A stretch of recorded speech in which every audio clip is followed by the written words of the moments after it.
truths to be self-evident. That all men are created equal. As a member of Congress, I get to have a lot of really interesting people in the office. Experts on what they're talking about. This is the podcast for insights into the issues. China, bioterrorism, Medicare for all. In-depth discussions. Breaking it down into simple terms. We hold these truths. We hold these truths. With Dan Crenshaw. The Eagle has landed.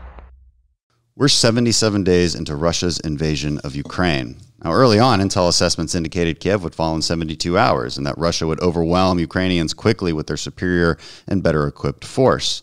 And then one day passed and Kiev stood. Zelensky was still alive. Then 2 days, then 3, then a week, then a month. Ukraine continued to not just fight the Russians, but they were able to counter the Russians, defend their territory, and actually drive back the Russians in certain places. As Ukraine continued to defend itself, the Western world was united in supporting them diplomatically and with security and military aid. In Congress, we passed $3.8 billion for arms and equipment, and the president used various existing authorities like drawdowns, where we take from our stocks to provide to the Ukrainians, and foreign military financing, which is essentially a loan or grant to an ally or partner for them to buy U.S. defense articles. This week, we voted on almost $40 billion of aid as a Ukrainian Emergency Supplement Appropriations Act. Now, this is something worth discussing. And joining me to do that is Representatives Mike Gallagher, who is late, and Representative Michael Waltz. So, Mike, thanks for being on again. Yeah, sure. Typical late guest. Marine. Gallagher. Typical late Marine. Well, let's read his bio just so people probably remember him. He was on talking about the Fauci lies. So Mike Gallagher represents Wisconsin's 8th Congressional District, came into Congress 2 years before I did, serves on House Armed Services Committee, which is actually why he's late right now. He's in the middle of a hearing. He's the ranking member on the Military Personnel Subcommittee, the House Permanent Select Committee on Intelligence, and the Transportation and Infrastructure Committee. Mike was a Marine intelligence officer, served in Iraq, and went on to earn his PhD from Georgetown. Smarty pants. Oh, I didn't know that was Dr.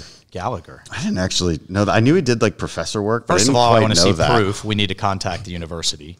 Yeah, it's probably not Second true. of all, it's now Dr. Gallagher. All right. Now I'm going to introduce you, Mike Waltz. Representative Mike Waltz and I were both elected in 2018, and he represents Florida's 6th Congressional District, serves also on House Armed Services Committee, ranking member on Readiness Subcommittee and the Committee on Science, Space, and Technology, where you're the ranking member on the Research and Technology Committee. You were active duty Green Beret, which is almost as good as being a SEAL, and continues to serve as a member of the National Guard, but that's pretty cool. You're also the author of Warrior Diplomat, a Green Beret's Battles from Washington to Afghanistan. All right, you've been on a couple times. Thanks for joining, Mike. So, look, this has been controversial, mostly on our side. This is a strange time in history where it is indeed the Republicans who probably would have, if we were in charge, probably would have put forth a smaller bill. And people are real angry about it. People are angry in general. And I don't hear those same kind of anger from the left. It's interesting. Yeah. Well, yeah, I mean, but let's be clear. I think if we were in charge, we would have had sanctions in place before the invasion. We would have given the Ukrainians what they were asking for a year ago. Back then, they were asking for Stingers and anti-ship missiles. I mean, they saw what was coming. So I think we probably would have put forward a smaller package because they would have had a lot of what they needed. Yeah. And Russia would be even in a worse place than it is. But here we are. And look, it's a valid criticism. I mean, there's valid criticisms to this bill, and I think there's silly criticisms that we hear on Twitter. Yep. And they're worth addressing because people have questions. Okay, they saw on Twitter that we can't possibly be sending aid to Ukraine when we have a baby formula shortage. Yeah. You know, like, okay, well, look, that sounds good on Twitter, right? Just like a lot of little jabs sound good on Twitter, but then you have to actually think through it. And so my immediate question is: are we making a choice here? Yeah. Is this a false choice? Was it either $40 billion and then we would all of a sudden have baby formula? Is that how supply chains work? You just add money to them because that's what Democrats think. Well, the other one you hear, right, is the border. Why are we worried about Ukraine's border when we're not worried about ours? Well, and a lot of that actually is from the mainstream media trying to drive wedges. Look, at the end of the day, we should be and can do both. Can do both. The Biden administration is completely ignoring our border, and they should be doing whatever they can to secure it. And it's a humanitarian crisis there. And, oh, by the way, we have the largest land invasion in Europe since World War II that we also can and should be dealing with. There's a lot of people that want to diminish that, say it doesn't matter. And that just gets to deeper philosophical questions that I want to get into throughout this conversation, which is why do we care? Again, it's easy to rhetorically ask that question sort of disingenuously on Twitter, and people are like, yeah, I know exactly. So you do have to think through this stuff. Yeah. But yeah, I mean, on the border thing too, it's the same question also. Is it a question of money on the border? It's like a little bit, very little, honestly, would be needed, I think. It's mostly a question of policy and enforcement of the law. Again, but these aren't mutually exclusive issues. I get people are frustrated on this. But by the way, if the point you want to make is that Biden's priorities are misguided, I would totally agree with you. If that's the point you want to make, I agree as well. But there's no perfect button for us, and we either vote yes or we vote no. I don't get to vote on $20 billion aid package, because look, I'm in the category of we could vote on less money, and we can always vote on more money a month later as this progresses. But if you took but Dan, if you took that logic and pull the thread on it, that essentially then says we vote no on all spending until some people do. Some people do, but until the border is secure and until the baby formula shortage is addressed, right? But that's literally an argument people in our own party make, right? And again, sounds good on Twitter, right? But why'd you come up here? Yeah. You never, if you use that odd logic, because you can always find something that you're like, I'm not happy with this, and because I'm not happy with this, I will never vote to keep our government open and for a basic budget. I'll just never vote for it. Mm-hmm. It's an easy way out. It's an ezy way out, in my opinion. It's harder to make tough judgments. Yeah. This vote was admittedly a tough judgment for me in particular. I just thought that the top line was exceedingly high. So that's a valid criticism. But these other criticisms, I think, are I think the top line was high. The administration really didn't explain it. Mm-hmm. What drove the number? No, it took a while for us to get anything. It was late. Speaker Pelosi, which is classic for her, drops it with literally hours. Yeah. So there were absolutely some valid criticisms. Like you said, at the end of the day, it's yes or no. And one thing I definitely want to point out on the bill is the vast majority of it was actually dedicated to replenishing our stocks. Yeah, like a quarter of it. Yeah, goes straight to our military. Straight to our military to replenish the Stingers, the Javelins, the things that we've pulled out of our stocks to be able to immediately get them over to the Ukrainians. So it's not as though all of that money is going out to buy arms for Ukraine. Right, that's exactly right. And look, strategically speaking, why do this? Why do this? And the point I've made is this.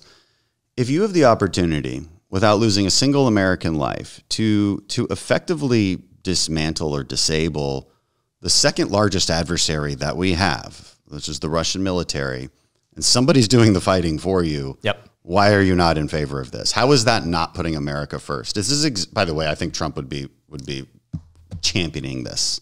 Because he said as much. Yeah, frankly, he was the first one after Obama, literally threw blankets and MREs at the problem when Ukraine was invaded the first time. Trump was the one who gave them lethal arms, right, and was continuing to give them lethal arms until the end of his presidency. So I 100% agree. And it's a rhetorical question: is it really America first if Russia and China are doing whatever they want around the world and shaping the world in their own image? It's the age-old adage: if America doesn't lead around the world, then who will? And I don't want my kids and grandkids growing up in a world led by Russia and China. So. And unraveling the strategic point a little further, if the Russian military is disabled, which they're almost there as it is, what does that mean? Look, they still have got nukes, right? Which is a deterrence. But what they don't have is the ability to invade another country, even a small one. Yep, that matters. Why does that matter? Because we don't have to worry about it. We don't have to have the debate. If it's not happening, we don't have to have the debate. So another argument is that China is our greatest threat. We ought to be totally focused on China. And why are we bothering with Ukraine and Europe if China is our greatest threat?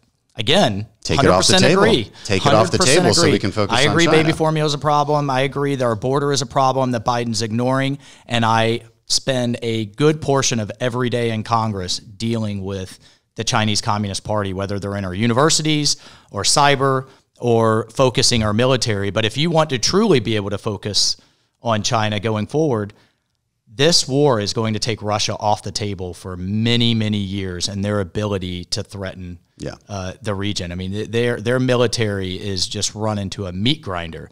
Now, I have to point out, Dan, that one of the reasons the Russian military ran into a meat grinder in Ukraine was 8 years of Green Berets on the ground, training the Ukrainians to kick ass and take names and kill Russians. I think the SEALs were playing video games, or I don't know where they were. I think the SEALs are there too. But I don't know. They weren't. All Seriousness, they weren't. They were afraid. Well, I will. Okay, I'll give Green Berets this: that your bailiwick is surrogate warfare, unconventional warfare. Right. You guys are very good at it, and transferring those tactics and training to partner forces. It's long been. But actually, one of the criticisms I have now of the Biden administration is they've taken that training off the table because they've let Putin deter us. And so while I support and have supported the military aid going to the Ukrainians who are fighting and dying for all of our freedom, I firmly believe that. At the same time, you can't just throw these sophisticated radar systems and other things at them and say good luck. They need a concerted rotational training program that again, and they need an advisory program to help them actually employ it even better. Yeah, that's a more complicated discussion on exactly how aid should be given. And I want to keep us focused on the broader stuff, on the strategic stuff, and I want to just reiterate the point that was really just made. If you really think China's the number one threat, then guess what? I agree with you, and it behooves us to take other threats off the table. Now we didn't instigate this. This is another weird rumor that goes on our own side, that this is a U.S.-led war started in 2014 because we instigated this revolution, as if we have the power, by the way, to just convince millions of Ukrainians to rebel against their government because they want to be associated with the West. I mean, what an amazing power that is, by the way. Yeah. That's giving us way too much credit. Way too much credit. It's just not true. Yeah. It's just fundamentally not true. Do we support that? Yes, of course. And there's this recording of our diplomats talking about it, which is exactly their job, is to talk about who we should support. So it's a strange line of reasoning, but it exists nevertheless, and it's worth discussing. But again, we didn't instigate this. Ukraine did, and they're willing to fight and die for it. Now our esteemed colleague from Georgia last night responded, because I made that point in conversation on Twitter, that if you have the opportunity without losing a single American life to take Russia off the chessboard, militarily speaking, why wouldn't you take it? Her response was interesting. This is the first time she's shown any compassion for the Ukrainian people, but she said, if you really cared about Ukraine, you basically let them lose. Why would you perpetuate this war? Why would you create a proxy war? And I think that's such a strange argument. Again, sounds good at first on Twitter if you only think about it for 5 seconds. Yeah. But if you think about it for more than 5 seconds. So I guess if you pull the line on that, I'm sorry, I didn't mean to interrupt you, but if you pull the thread on that, then I guess our support to Great Britain in the beginning of World War II only perpetuated World War II. And if if FDR had just encouraged Churchill, who famously said, "I'd rather die on my feet than surrender on my knees," if we had just encouraged Churchill to roll over, then there would have been less war. Everything would be fine.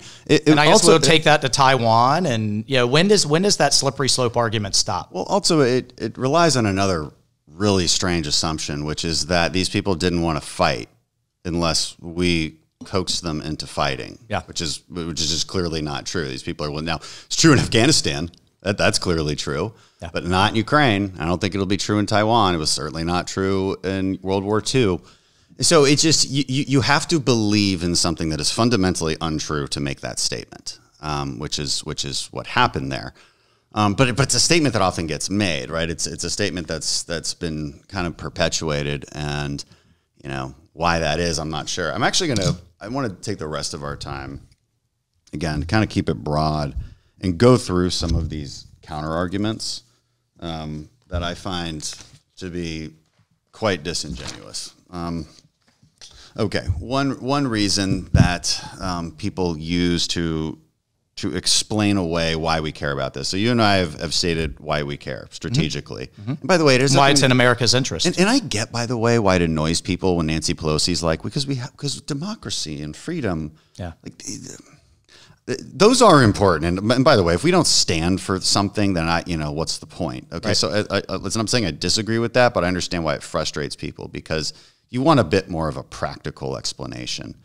And I think we've given that to you.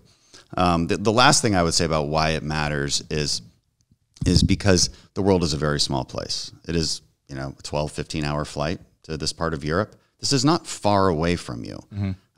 Look, if you've got a bad neighborhood in your city and nobody touches it and nobody tries to fix it, it's only a matter of time before that spreads. Chaos spreads, and chaos undermines our ability to have a stable and prosperous life, because the globe is interconnected, whether you like it or not. You have to live in the world that you live in, not the world you wish you lived in. So these things do have ripple effects. And I think it is very clear that Russia would continue invading and continue testing NATO until we were actually drawn into a war. Putin has said so. He said it. I mean, he's absolutely said that he fully intends to reconstitute the old Soviet Union. And if he had cut through Ukraine like a hot knife through butter, Moldova would have been next, and may still be. And then the Baltics, which are NATO allies, and that means we are in a shooting war with Russia, which we all want to avoid. So I think the slippery slope argument is very real, not just in terms of Putin's intent, but in terms of Chairman Xi's intent with Taiwan, who is watching, and the intelligence shows they are literally watching and learning and adapting their strategy. And then you're right, if we live in a world where we're back in a world pre-World War II where major countries are just invading each other, we are going to feel that in every home and in every pocketbook. And so I think when we've got someone like Zelensky who is willing to take a stand, the Ukrainian people are willing to fight, let's give them the weapons to do so. And will it escalate? I mean, because this is some people earnestly make this point that this bill, this aid bill, this aid package, again, we're not putting U.S. troops there. And look, a vast majority of Americans are concerned about us putting U.S. troops there. Yeah. I have actually some polling I want to read on that in a second. But will it escalate? I mean, is Russia going to just declare war on us? Are we going to be drawn into an actual war just because we continue to do the exact same thing we've been doing for months? First of all, we've been doing it for months. Secondly, we've seen that the Russian army can barely handle what they're trying to handle. The last thing Putin wants is any type of war with NATO. You have 1.9 million service members across the NATO alliance and some of the most sophisticated weapons in the world. Deterrence goes both ways, and we're deterring. We have to deter him. And look, Putin wants nothing to do with a war with the United States right now. No, I can't find the statistics because I have too many pages here to sort through. But I basically have them memorized, and the bottom line is this: only 14% of Americans think that we're doing too much. Right? This is too much. We've been doing too much. This is not our problem. 14%. I think 27% believe we should be doing more. 26% think about right. So if what we're doing is about right, that usually means I think what they're answering there is the act of giving military aid. Oh my God, Gallagher's here. Oh boy, it's about time. Sit down. About to dumb this thing down. Yeah, with Dr. Gallagher. I didn't realize you have a PhD. Are you a doctor? Gallagher? Sir, Doctor. Captain, the sorry. I insist. All right, sorry, not 27%, 37%. So 37% think we're actually doing too little, 36% the right amount, but again, only 14% think too much. So if you're voting to give Ukraine extra military aid and humanitarian aid in this case, you're generally on the right side of the American people. Now, it doesn't mean the American people are not concerned about us being drawn into a war, but that's very specific. That means U.S. forces fighting over there. And so, the numbers are overwhelming there. People, now the question is a little funny. I don't know why they ask, are you concerned? Well, everybody's concerned. The question is, do you support it? But 80% are concerned across the board about nuclear weapons, about U.S. forces getting involved, about the war expanding.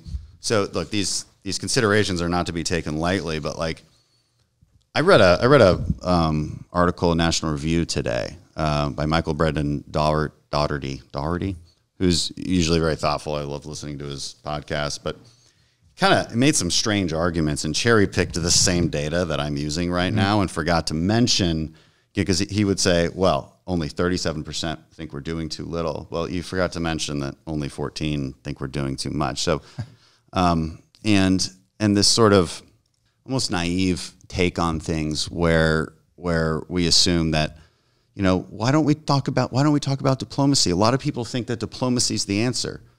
Like, did you join the party like 5 minutes ago? Yeah. I mean, it's, we're that was the Biden it. administration's approach, right? Was that diplomacy will deter the threat of sanctions, not sanctions themselves will deter. It really was an excuse because they were being deterred by Putin. And Gallagher's raised the point multiple times in many hearings that this concept of integrated deterrence that the left is in love with failed miserably, and we need to learn some lessons when it comes to China. But really, it's often used as an excuse to not invest in our military and to not put hard power on the table. Yeah, that's still a little shocking. All right, Mike, the other Mike. Yes, we're both Mikes now. So just to catch up, so we've mostly talked about the bill, why we support it strategically, and now we're getting into sort of the broader geopolitical considerations, but also some of the myths out there, which is kind of what I'm getting at, right? The counter arguments, the why do we care? Why does it matter? Yeah. Why do this bill when we have other problems? Well, I'm going to make a couple points on the diplomacy point. It was either Frederick the Great or Freddie Mercury who said, diplomacy without armaments is like music without instruments, right? Diplomacy that is not backed by a credible threat of military force, soft power unmoored from hard power, simply doesn't work. And to Mike Waltz's point, that's exactly what we saw leading up to February 24th. This was a perfect test of integrated deterrence. The administration led solely with soft power and the threat of sanctions, and that failed to. And explicitly took hard power off the table. Exactly. That's another problem that we haven't talked about is don't tell them what you won't do. Yeah. Exactly. It's just number one, just rule number one. And if you're fighting another person, I am not going to punch you with my right hand. Yeah. I'm telling you, I might punch you or with a my police left. officer advertising, I left my weapon in the car. Yeah. Right. I just want to let you know. The other interesting thing, I've stole this from someone, when President Biden goes out there and constantly says, we don't want, nuclear war, we don't want World War III. I get it, right? Nobody wants to get in a nuclear exchange with Russia. But I wonder if he isn't just signaling to the other nuclear-armed adversary we face, China, that because we are so afraid of escalation, we're willing to stand by while you invade another country unprovoked, and we're willing to tolerate an enormous amount of conventional sub-strategic aggression. I think that's a dangerous signal. The only other point I'd make is that I think there was a theory on the right, the more isolationist right, maybe that's an unfair characterization, that it's not unfair at all. Well, they would call themselves non-interventionist, I suppose. I think like all Republicans agree that China is the main thing. China is the primary threat. But the disagreement is the idea that, well, in order to compete effectively against the commies in Beijing, we need to seek rapprochement with Russia and somehow balance Russia against China. Because that's possible. Well, if it were possible, as a matter of realpolitik, it'd be very interesting, and we should explore it. But it's not possible, and Putin has proven that it's not possible. So I wonder if he's sort of resolved that discrepancy within the party. It just feels like so many people join the conversation real late. And it's like, do you think nobody's thought through that for the last 50 years? Yeah, can I just say one quick thing on the isolationists? I mean, and they're in both parties. They're on the progressive left and within our party, and it's nothing new. And I do push back on mainstream media trying to characterize them as pro-Putin or in love with Russia or what have you. I mean, there is a long-standing history in our country going all the way back to the founders of don't get involved in foreign wars in Europe. Look at what FDR had to deal with in order to be able to. I'm a little more cynical than you on that particular and others, note, but I mean, I think it's been a long-standing valid point, and it's non-interventionism is sure, as and we should always debate what's in our interests, and I do think mainstream media is trying to drive wedges and cast some unfair dispersions. But the problem is when Russian propaganda gets deliberately repeated over and over and over again, and this has really started to concern me. So, could I ask one false choice that I've seen on like conservative Twitter recently is this: we have a baby formula shortage. We talked about that. Okay. So obviously a false choice. We can do both. But it does get to I think the bigger issue, which is that I think there's a lot of us who think, well, we are, in light of the threats we face, we are going to need to increase the amount of money we're spending on national security. You could double the defense budget, and it would still be less than 77% of GDP, which gets below sort of the peak periods of tension of the Cold War. But I totally agree that we need to figure out our entitlement crisis at some point. And that's what's driving us bankrupt. It's not military spending. I guess the military is dealing with a microcosm of that problem where personnel costs, healthcare, and retirement are drowning out everything else. But that's the fundamental dilemma. And that's sort of fiscally conservative people need to tackle that, not sort of make false claims about the military industrial complex. Yeah, but you don't get to grandstand on those issues. That's true. That's the problem. And to be fair, and Mike, you know this better than anyone, both of you. Yeah, the Pentagon bureaucracy is bloated. Like, it needs to be streamlined. It needs to be simplified. The way we buy weapons could be dramatically improved. But we go through these periods. The reason defense spending looks like a sine wave is because we repeatedly go through these periods where we tell ourselves that we can disarm, we can bring the boys back home, and we can reap a peace dividend. And then that creates chaos, and we find ourselves being drawn back into spending much more on less favorable terms as opposed to having steady investments that deter war. And that's the business we're in, right? Preventing war. You need hard power to do that. Yep. And we made the case earlier, that's exactly what this is really an investment in. You invest in somebody else fighting the war for you. You probably disable the Russian military for years to come, make it a little bit impossible for them to invade any of these other smaller countries, let alone a NATO country. You're not worrying about that anymore. You know what you are worrying about? China. So isn't that what everybody wants? We just got to take a step back here and think through this.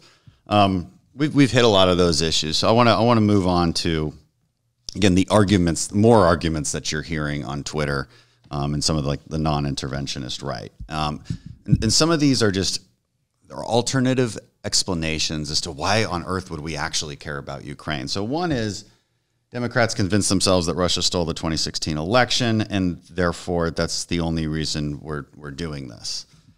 I mean, really, that's the stuff being said. So, I mean, I'm not sure how to respond to that, and you guys don't have to, but I would say this is just a way to be a contrarian, right? And this gets to a deeper problem, which is the inability to see the broader world and remove that from our internal politics here at home. And I find that concerning. Now, it might be true, too, right? Democrats are just like, we're going to get Russia because we think they did something in the 2016 election. Again, does that take away from our support for Ukraine just because of that? And my answer is no. These things have nothing to do with each other. Now, here's the other thing, and this is what is said also on certain TV shows that like to bash me. But that we all know that saving Ukraine is actually not about saving democracy. And we kind of talked about this. It is kind of annoying when you hear this sort of the flowery language from Pelosi about we're doing this to protect democracy. And everything from her just sounds kind of annoying, to be honest. And like, she's not totally wrong, but that doesn't even come close to getting at the practical and strategic value of defending our allies. It's more about the defense of international norms where countries aren't invading one another. You know, there's that. There's also, Dan, I think it's underappreciated that Ukraine really is one of the breadbaskets of the world. Yeah, if you care about the baby formula crisis, half of the food that goes into international aid, and you can bash on international aid, fine, but half of it comes from Ukraine. Mm-hmm. So if we want to be dealing with massive famines in Africa, across the Middle East, across Europe, we just had a meeting with the king of Jordan. He said both Israel and Palestine are on less than a month's worth of stocks of wheat and barley. So, I mean, I think we have a real looming crisis here. And if we allow Russia to literally bulldoze this entire country, one way or another, America is going to have to deal with it. Because, as you said, like it or not, we're an interconnected world. Yeah. My simple view is that we're in the early stages of a new Cold War. It would be nice if we weren't. But we are, and our primary adversary is communist China. but their junior partner is Russia. She and Putin, prior to the invasion, signed a 5,000-word statement talking about a friendship with no limits.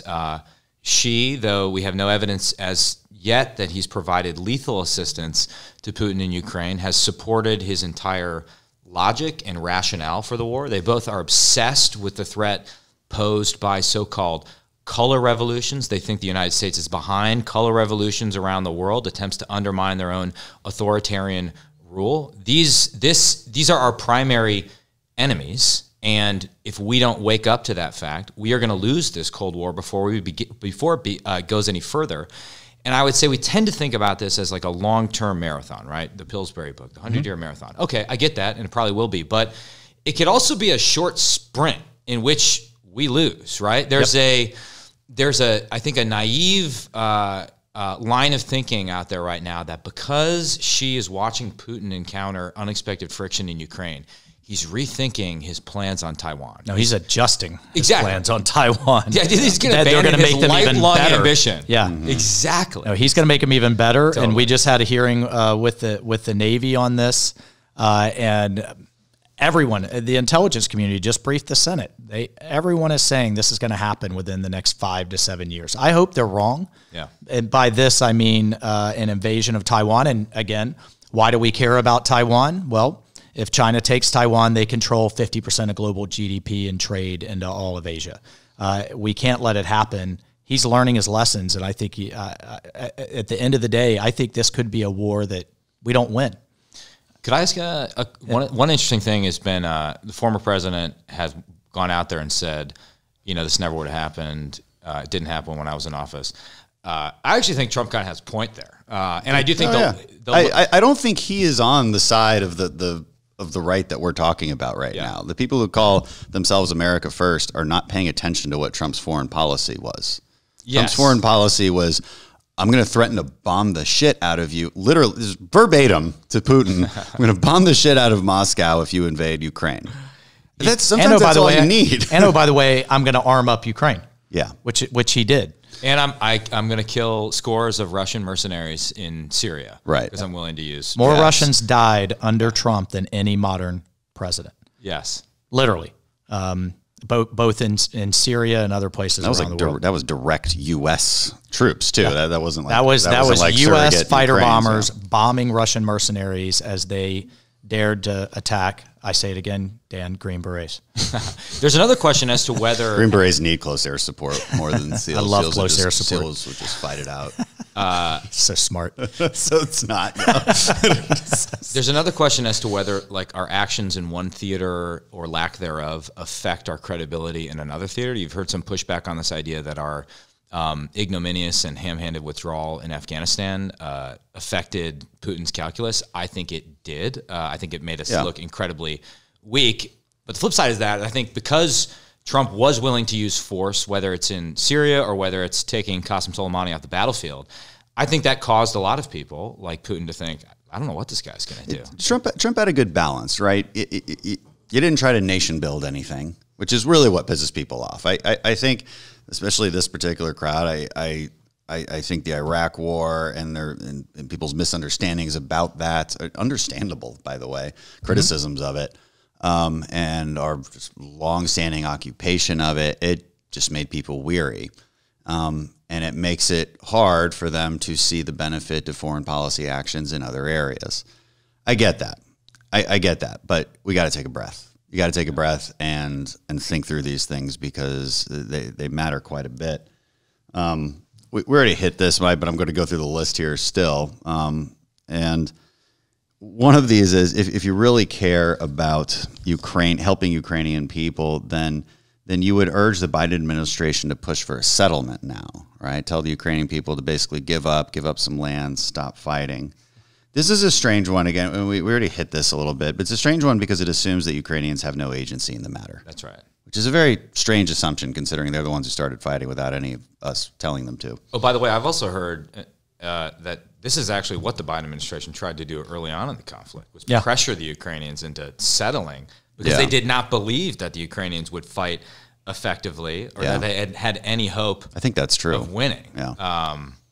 So if that would be. That's my, it's and a that's very why they liberal offered argument. him. But that's why they offered him a ride out. Exactly. Yeah, that's true. I mean, they offered him a ride out. Yeah. They assumed it was going to fold. The administration is patting themselves on the back on how they got all the intel right, and they did to an extent in counting planes, tanks, and ships moving around, but they completely missed it on the training and will of the Ukrainian military, and they completely missed it on how bad the maintenance, logistics, training, and morale of the Russian military is. But their strategies, Mike and I were in the briefings, was to maybe, they were still thinking about it, help the Ukrainians in an insurgency after a full Russian occupation. After, as Chairman General Milley said, Ukraine fell within 3 days. Yeah. So that was their intent. And now that Ukraine's willing to stand up and fight, I still think their goal is to help Zelensky get to a tie and get back to the negotiating table rather than help him win. But Zelensky's made it clear. I don't know any president after seeing entire cities in your nation get leveled could then say, we're just going to negotiate out a deal. Look, Mike, and one of the reasons I say I'm cynical about your comment about or more cynical than you are about, look, the wing of the party that's just completely against any kind of aid. You know, in the media calling them pro-Russia. I think a lot of them are not pro-Russia.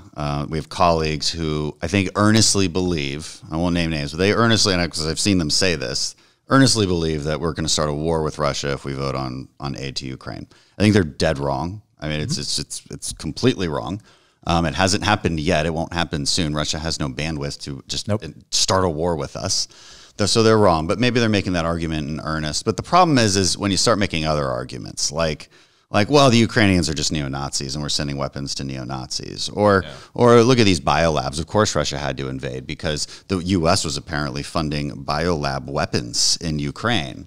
Now, this stuff is that's not, the biolabs thing is completely untrue. That's part of a long-standing program that is actually meant to the problem keep an eye on these things. So as you know, I mean, there's kernels of truth that then get blown way out of proportion. We've had a long-standing program through the Defense Threat Reduction Agency to actually help them dismantle chemical weapons.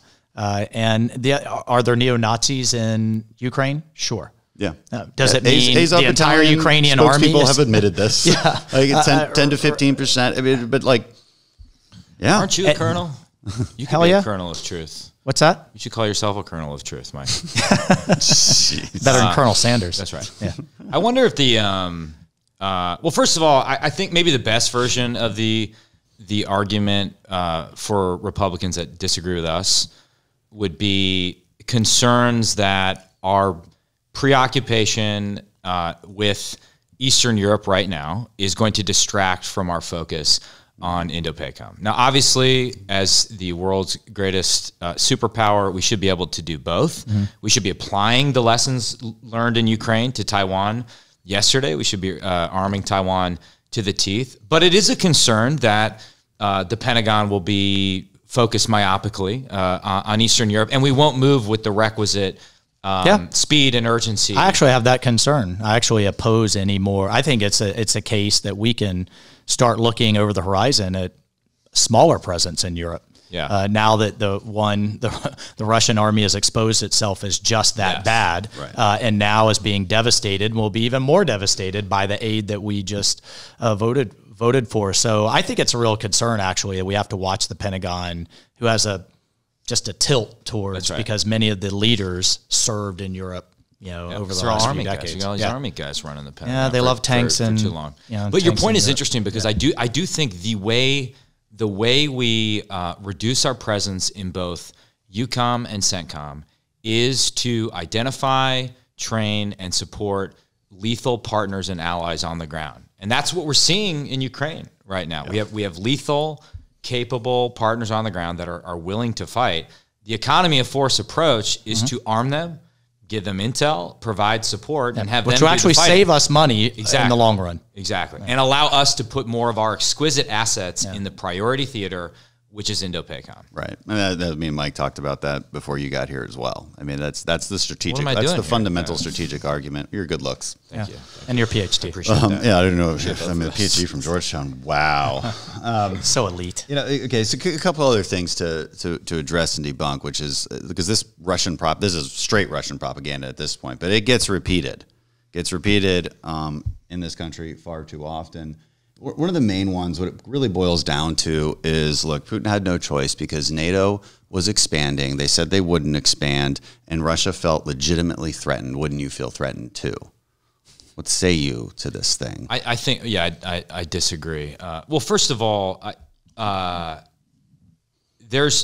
if Ukraine wants to pursue membership in NATO, they can make a bid, but there's all sorts of conditions they have to meet in order to do that. They have been for years. Also, NATO is a fundamentally defensive organization. Its entire doctrine is defense. It has zero offensive doctrine. Exactly. So, my understanding is one of those conditions is you have to have all your territorial disputes resolved, which it doesn't. So you can say that it's unwise or impractical for NATO to become a NATO member anytime soon without giving into the Russian propaganda that even them uttering the word NATO is somehow, an existential threat to. And I don't think Putin even believes it is. I think it's an excuse. Yeah. The other thing that's put out there is the U.S. instigated this coup, the Euromaidan protests, instigated those in 2014, perpetuated this revolution, which then victimized Russian speakers in Ukraine. That's the other argument, and it's a bit hard. You talk to actual Ukrainians, and you see that over 70% voted for a pro-Western Jewish president. It's hard to see this argument in reality, because I'm sure you can find some, right, who will say this, who live in Ukraine and think that Ukrainian military victimized them. I'm not saying you can't, right? This stuff is complicated, and the relationship between Russia and Ukraine is unbelievably complicated. But, is it really true that the U.S. created this, right? We're just so good at warping people's minds and manipulating and information warfare that we just created this stuff. One thing about NATO, too, is it's actually not true, and I didn't know this until I read it recently. It's actually never been true that NATO said we would not expand our borders. That statement was specifically in relation to putting forces in East Germany. Yeah, this statement was made in the 80s, right. And even Gorbachev would admitted to that. He's like, that statement had nothing to do with the current dispute. I think I want to emphasize your point on, is that this has been a long-standing point of Putin's, is that there are pockets of Russians whether it's in Lithuania or in Poland or in Ukraine or in Georgia that are being unfairly treated, abused. They actually used the term genocide when it came to Ukraine. The irony is his predecessors, particularly Stalin and Khrushchev, deliberately kind of sprinkled Russians throughout the Soviet Union as a part of kind of their population control. And now they're flipping that and saying, not only do we have to reconstitute the Soviet Union geopolitically, but there's an ethnic component of bringing ethnic Russians kind of back into the fold of Russia. It's an important point. And then there's also the religious point and kind of the war that's going on within the Orthodox Church. The hard thing to know, and the intelligence is really mixed on this, is how much Putin actually believes this versus kind of ingesting his own propaganda. Yeah.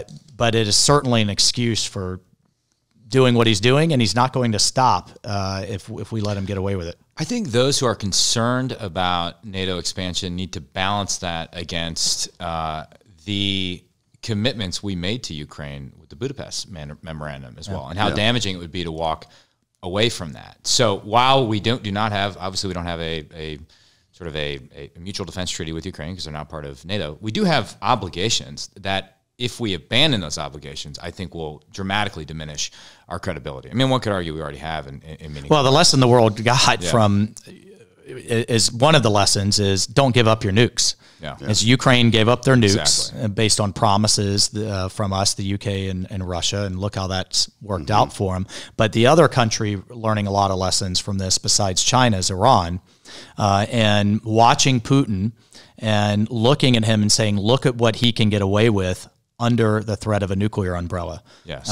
And I think it's one of the reasons the Iranian regime's accelerating their march towards a nuke, because then they have that deterrent. Yeah, getting nukes makes the world safe for conventional aggression. I confess I'm a little bit of a skeptic of NATO expansion, not because it's going to provoke Putin. I think that's total BS.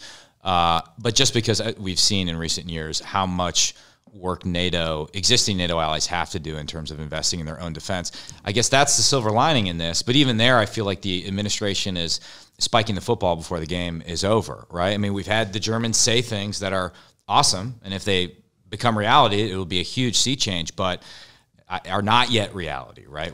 We have a lot of things we need to do to fortify NATO's Eastern Front, and we're just not there yet. Dan, that's just to add to your list of arguments, right, on that you kind of hear out there. It's, well, we've been subsidizing NATO all these years. They haven't lived up to their defense commitments. They've been using American dollars and troops while they, march down the road of their social programs. I actually agree with all of those things, just like I agree we need to secure our own border, and just like I agree we need to focus on China. It's true, and it makes us resentful. But just because I feel resentful doesn't mean I will make decisions that will harm me. Yeah. You know who made a similar argument about our allies being insufficient?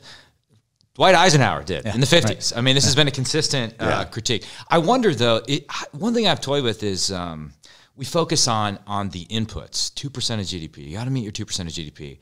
We don't focus as much on the outputs. Like, what is that actually buying? And do the things that you buy as a NATO member talk to the systems that the other NATO members buy? And how are we fighting together? Who's covering down on what? I just wonder if we kind of approach that the wrong way intellectually. I don't know. Probably. Maybe we're overthinking it. What do you think about Finland and Sweden applying for NATO membership? These are countries that, because what's interesting about the incentives we've sort of talked about is because they haven't been in NATO, they've invested in their own defenses more. So maybe they'd be good NATO members. Oh, interesting. Right. So it's they haven't been subsidized by the U.S. like the rest of NATO. Right. And this is now they'll be good problem partners. With Germany. Yeah. Well, I've been myopically focused on stealing Greenland from the Danes, so I don't have an opinion on Finland. Well, buy them. You don't have to steal it. Just buy it. Steal, forcibly annex. That was such a good idea Trump had, and it was was ridiculed. I know. Because it does sound one of funny many at great first. ideas. I'll take it. It sounds funny at first, but you're like, that's a great idea. Yeah. A lot of natural resources. We need Greenland. Yeah. Maybe the last thing we'll hit on, I know everybody's got schedules, but we touched on Taiwan. I want to touch on something very specific, and I heard some good news in the press recently that anonymous sources in the DoD are saying they're really pressuring Taiwan to buy better weapons that will actually deter Chinese aggression, as opposed to like Abrams tanks that look great in parades but make no sense for a maritime invasion.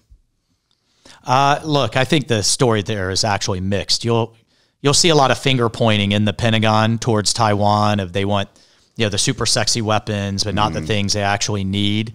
Look, you go and actually talk to the Taiwanese, and they want all of the above. Yeah. They've been particularly asking for anti-ship missiles, the type that just sunk the Russian flagship, the Moskva.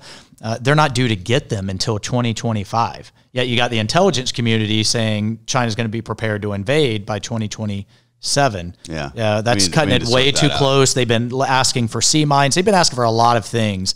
And one of the things that Gallagher and I are going to do with some others is actually start scrubbing down the list of what they've been asking for, sit with the defense industry and say, why aren't you providing them? And with the Pentagon and saying, why aren't you providing it? I think you are going to see a sea change, though, that in terms of arming up Taiwan sooner than later. I just worry all of the strategies and plans that we see, and we just saw it yesterday from the Navy. They've got a plan to get ships right and more ships built. You know what it's by? By 2043. That's right. It's a long little time. too late, guys, right? And yet you got the intelligence community saying Chairman Z is ready to go in 2027. So we've got this massive disconnect on timelines. To be fair, we're not going to deter a Chinese invasion with a bunch of aircraft carriers. You deter it with submarines and a lot of small autonomous boats. The Navy hasn't gotten that memo yet. They still love their aircraft carriers. I think there's actually a big role that special operators can play in terms of reconnaissance and sabotage. I totally agree with what Mike Waltz just said. There's about $14 billion in undelivered equipment right now. We've also we just burned through 7 years worth of Javelin stockpiles, 30% of our Stinger inventory. We have no plan for buying munitions in a way where it accounts for the long lead items, which can comprise like 30% of any given missile system. And I just would say I've been on a quest for 6 years to find and understand the O plan, the war plan for defending Taiwan. I have not been impressed with what I have found or what I have not found. Well, because I think the main question is political. Are we really going to go to war with China to defend Taiwan? I mean, with U.S. troops, and that's the answer is like probably not. So that's why an O plan, I assume, would be difficult. Or would a president believe he or she has the authority to take quick action, even if U.S. troops have not been killed or U.S. infrastructure has not been attacked? I'm not sure. Yeah, I'm not sure. Would Congress then give the president the authority? Congress would have the authority or the ability to give. I don't know. I think we need to do a better job making the case to the American people for why this matters. Let's not have to make this. Let's not have to make that decision, right? Let's deter this so we don't have to make that decision. I'll end with a little bit more optimism than you guys on how China views everything going on in Russia, because I think that if I'm the Chinese, I'm viewing what is happening in Ukraine as a kind of a wake-up call. Chinese have never fought a war. They have fought a war. They fought us in Korea. No living, but the living Chinese army. They don't fight well. They fought hand-to-hand combat with the Indians a couple of years ago. To your point, and the Japanese. There was a big one with the Japanese. It was a long time PLA ago. soldiers have not been tested. You're totally right about that. Our military before 9/11 is quite different than it is now. Yes. Okay, so we've learned a lot of things. We know how to gas up our vehicles. We know this basic stuff. The Russians apparently didn't know this stuff very well. I thought they would have been better. Chinese definitely won't know it well, and a big maritime invasion is much more difficult than just walking across a border. So I'm a little bit more optimistic that they're actually second guessing their own capabilities here. And if we can get the weapon systems that you guys are trying so valiantly to get to Taiwan, we might be in a better place.